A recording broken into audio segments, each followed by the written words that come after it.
Nous devons citer Montana, nous devons citer Penn, nous devons citer l'autre initiative, tant que c'est ça, tant que Akolari, tout comme le 11 septembre avec Ariel. Peut-être qui ça, je ne dis pas capable de gagner.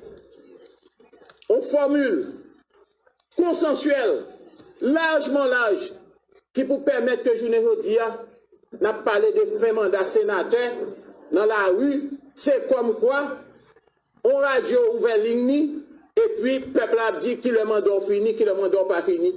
Comme quoi, il faut qu'on radio aux États-Unis, tu as ouvert ligne là, ou bien en France, tu as dit qui le mandat Macron a fini, ou bien qui le mandat Joe Biden a fini.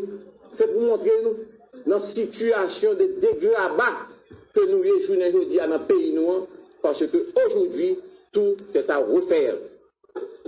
Je suggère humblement, comme je l'ai dit tout à l'heure, que année ça, eh bien, son année, entente, son année, parler, son année, dialogue et son année, consensus. Les défis actuels devraient nous convaincre de la nécessité d'un effort de dépassement, puisque nous vivons un vide, aucun pouvoir constitué, tout est devenu illégal et c'est la légitimité qu'il faut rechercher. En tout état de cause, 2022 sera une année électorale. Peut-être on peut commencer, où les passions vont creuser davantage les fossés entre les partis, les plateformes, entre les fils et les filles de la patrie tout court. Et pourtant, dès que il y a une élection, ça veut dire maman, petite, madame, frère, soeur, ces périodes division. Je ne veux dire, nous avons un pays qui est divisé et l'élection va diviser, d'où nous devons entrer dans le pays, dans l'année ça, et dans l'année qui vient, bras dessus, bois de ça, nos unités est parfaite et nos cohésion la plus totale. En principe, 2/3 du Sénat, la Chambre des députés, les collectivités et les municipalités vont être renouvelées. Déjà, des questions se posent sur la formation et les provisions légales du Conseil électoral, sans oublier les préoccupations qui se rapportent à la durée et au terme du mandat des élus. Il n'y a aucune certitude quant à la capacité de l'ONU à délivrer des cartes renouvelées, ni de nouvelles cartes à ceux qui viennent d'accéder à la majorité civile et politique. Leur validité aussi mérite une mise au point. La police nationale sera rudement éprouvée, puisque depuis 18 ans, c'est la première fois qu'elle va être seule, sans la MINUSTAH, pour couvrir tout le territoire, avec les dizaines de milliers de centres et de bureaux de vote disséminés jusqu'aux confins des sections communales. Il est utile de voir les groupes organisés du secteur démocratique tenir des réflexions sur ces questions, car les conséquences de ces dérives conserveraient une chambre basse non renouvelée, un Sénat finalement annulé au deuxième lundi 2 janvier 2023, des collectivités illégitimes, bref, la déroute de la République démocratique. Mes chers collègues sénateurs, le tiers du Sénat doit mettre ensemble sa responsabilité et ses prérogatives pour épargner la République de cette catastrophe. Nous devons monter la garde. Il a le devoir d'accorder l'urgence et le sérieux pour mettre le Premier ministre de facto en demeure de ne pas faire obstacle au large consensus qui doit sortir enfin le pays de cette trop longue crise. Le consensus, il faut le trouver. Et le consensus, il faut l'avoir. C'est le consensus ou la déroute totale.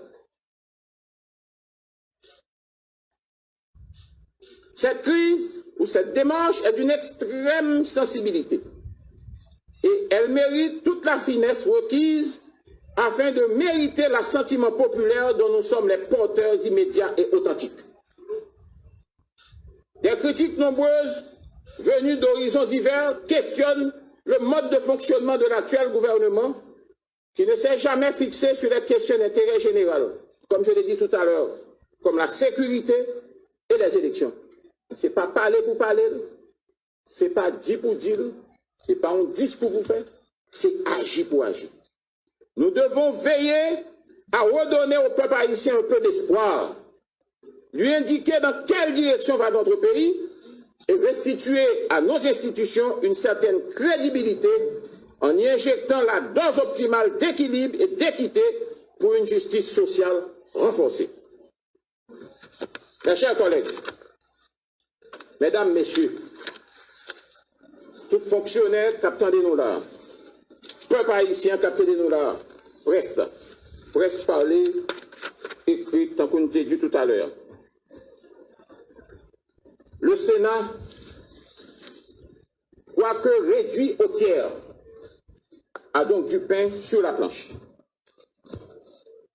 C'est le moment de se serrer les coudes pour travailler ensemble et offrir une meilleure image de notre corps qui a encaissé bien des attaques.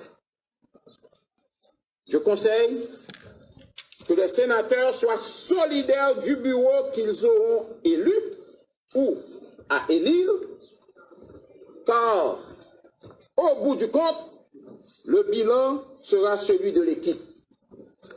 Je dis de la sorte parce que, personnellement, j'ai trop souffert de l'absence de mes collègues, parce que je suis convaincu que le bureau aurait pu faire mieux si les collègues avaient su davantage payer de leur présence. Pour ma part, sénateur ou président, comme bien d'autres collègues sénateurs ici dans la salle, eh bien, nous reconnaissons notre devoir. Mais nous ne saurions accepter que des démocrates qui se disent convaincus et conséquents mettent en question l'existence même du Sénat au sein d'un système de démocratie représentative et républicaine. Et ça, je le dis haut et fort. J'ai pris plaisir à travailler avec vous durant une année à la présidence du bureau. Je suis bien loin des objectifs que je m'étais fixés quand les trop nombreux faits de conjoncture m'ont absorbé. Il y avait tant à faire et je me suis souvent trouvé dans l'obligation de défendre les institutions qui fondent la République. Je reconnais avoir raté la quantité, mais je me console à la qualité qui a donné des résultats quant à l'intérêt national. Je m'en voudrais de ne pas exprimer mes remerciements à mes chers collègues sénateurs, au personnel du Sénat, qui ont souhaité que je garde cette année encore le fauteuil de la présidence. Je suis sensible à cette marque de confiance. Honneur à la sagesse. Je souscris à l'alternance, comme le veut la tradition au Sénat de la République, en restant disponible pour le nouveau bureau chaque fois qu'il aura été nécessaire. C'est sur ces mots que je termine, en demandant à notre Créateur de nous donner à nous tous les flux nécessaires pour l'accomplissement de notre mission. Puissons-nous agir pour rendre possible un dialogue national dans la perspective de nous installer solidairement dans la consolidation de la paix, de la stabilité et de la sécurité de notre pays pour un développement concerté et durable. Je sais compter sur l'engagement et le patriotisme des uns et des autres pour que l'intérêt général soit en définitive notre boussole commune. À vous.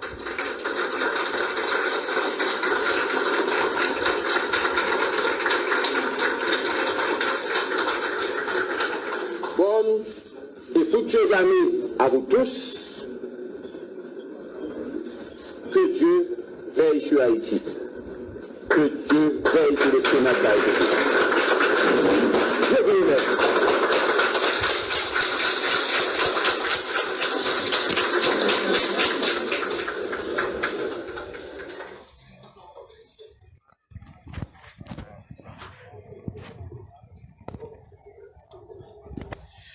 Bon, messieurs, et justement que nous tout au moins comprendre, ce qui passe, c'est que le discours président l'a fait dans une salle qui est vraiment fermée, donc pas vraiment de possibilité pour nous entrer. Mais tout au moins, ça te permet qu'on entende l'essentiel de discours ça, donc qui prend fin. Sans commentaire, on a merci d'écouter avec nous. Donc...